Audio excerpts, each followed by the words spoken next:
સીતારામ, જય શ્રી કૃષ્ણ. સવારના બધાને રાધે રાધે. કેમ છો? તો અમારે સવારમાં વહેલા નીકળી ગયા અમે, પછી દીવાબત્તી ઘરે કરીને તો 6 વાગે ને તો અમે હોસ્ટેલે પહોંચી ગયા. રવિવાર હતો એટલે અમે હોસ્ટેલે પહોંચીને વળી પાછા અહીંયા તે દીવાબત્તી, કેમ કે આ આવે આપણો ધંધો એટલે રોજીરોટી ગમે એમ તોય. તો પછી થઈ ગઈ છે સવારમાં પૌવા બટેટાની તૈયારી. તો થઈ ગયા મારા પૌવા બટેટાના વઘારની તૈયારી કરી નાખી છે મેં. પછી બનાવી નાખ્યા છે પૌવા બટેટા. પછી કાંઈ સમય ન રહ્યો, કેમ કે રવિવારને દિવસે બહુ ઝાઝું કામ હોય. તો એક વખત કર્યા તો વટોણાને સેજ કાચા રહ્યા હતા, ગાજરને. આ વખતે મેં પાછા ગાજરને વટોણા બાફીને પુલાવ બનાવ્યા, એટલે કાચું ન લાગે ને છોકરાઓને. તો એ જો બનાવે એ કરી રહ્યા છે સિંગનું ક્રશ, કેમ કે હતું અમારે દમાલું બનાવવાનું. સાંજે અમારે દર રવિવારે અલગ અલગ બનાવવાનું હોય. તો જેમ મેનુ આવે એ પ્રમાણે અમારે દર રવિવારે બનાવવાનું હોય. તો અમારે આ રવિવારે હતું દમાલાની વાર. પછી દમાલું તો હિરેનભાઈ કાંદા કાપવા માંડ્યા હતા. પછી એક બાજુ પુલાવની તૈયારી ચાલી રહી હતી. તો હિરેન મસ્ત રીતે એને વઘારી દીધા, એટલે હલાવતો હતો. સરસ મજાના પુલાવ તૈયાર થઈ ગયા. અને આવી રીતના તૈયાર કરીને અમારે પ્લેટફોર્મ ઉપર મૂકી દેવાનું, બધું બનાવી.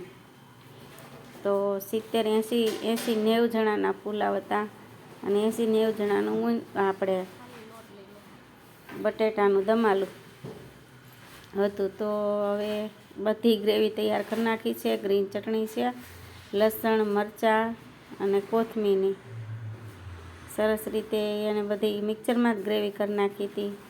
તો આ રીતે સરસ કકડવા દીધી ને તેલ દેખાય ત્યાં સુધી એને કકડવા દીધી ગ્રીન ચટણી. પછી નાખી દીધી આ કાંદા ને ટમેટાની.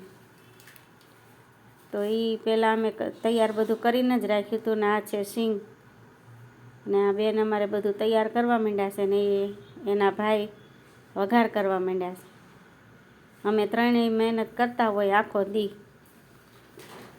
એટલે હવે પછી મેં કીધું ઘડીક વાર આ નીચે ચોંટી ન જાય ને, એટલે કન્ટિન્યુ અમારે હલાવવાનું ચાલુ જ રાખવું પડે. તો ગ્રેવી પકવવી પડે સારી રીતે, કેમ કે બધી ગ્રેવી થઈ જાય ને પછી એમાં બધો મસાલો નાખવાનો આવે. તો હવે નાખે છે લાલ ચટણી, લાલ મરચું પાવડર. પછી ગ્રેવી પાકી ગઈ એટલે એ બધું હળદર, ધાણા જીરું, ગરમ મસાલા, આ રીતના બધું એકદમ સરસ રીતે કર્યું. બેનને કીધું હવે ઘડીક તમે ચટણી આ ગ્રેવીને પકવો, ત્યાં બીજું કાંઈક કામ હોય એ કરવા માંડવી એમ. એકબીજા બધા હાથ કરવા માંડવી તો જલ્દી કામ પૂરું થાય. તો એ ગ્રેવીને બટેટાને દમાલાને હલાવે છે. પછી મીઠું તો બાફામાં નાખ્યું હતું, ગ્રેવીમાં નાખ્યું હતું. પછી છેલ્લે ઓછું લાગ્યું એટલે નાખ્યું. તો હવે નાખી દીધા બટેટા. સરસ રીતે થઈ ગયું અમારે દમાલું તૈયાર. પછી થઈ ગયો ધનિયા પાવડર. સરસ મજાને ધાણા ભાજી નાખી દીધા. પુલાવ ઉપર નાખી દીધા ધાણા ભાજી. અને હવે થઈ ગઈ પૂરીની તૈયારી. તો બેન માંડ્યા છે વણવા અને હું માંડીશું તળવા. બે થઈને પૂરી કરી નાખવી એટલે સરસ મજાની ડીશ તૈયાર થઈ જાય, અને જોતાં જ તે ખાવાનું મન થઈ જાય એવું આજે અમારે દમાલું અને પૂરી, પુલાવ, ભાત, છાશ, કાંદા અને લીંબુ સરસ રીતે તૈયારી હોય. અને આવો સરસ મહેનત કરીને વિડીયો બનાવીએ છીએ. તો તમને વિડીયો જો ગમે તો લાઈક, શેર, સબસ્ક્રાઈબ, કોમેન્ટ કરતા રહેજો. ક્યારેક ટાઈમ રહેશે વિડીયો બનાવવાનો, અને ક્યારેક ટાઈમ નથી રહેતો, કેમ કે આમાં સમય લાગી જાય. તો સીતારામ, જય શ્રી કૃષ્ણ.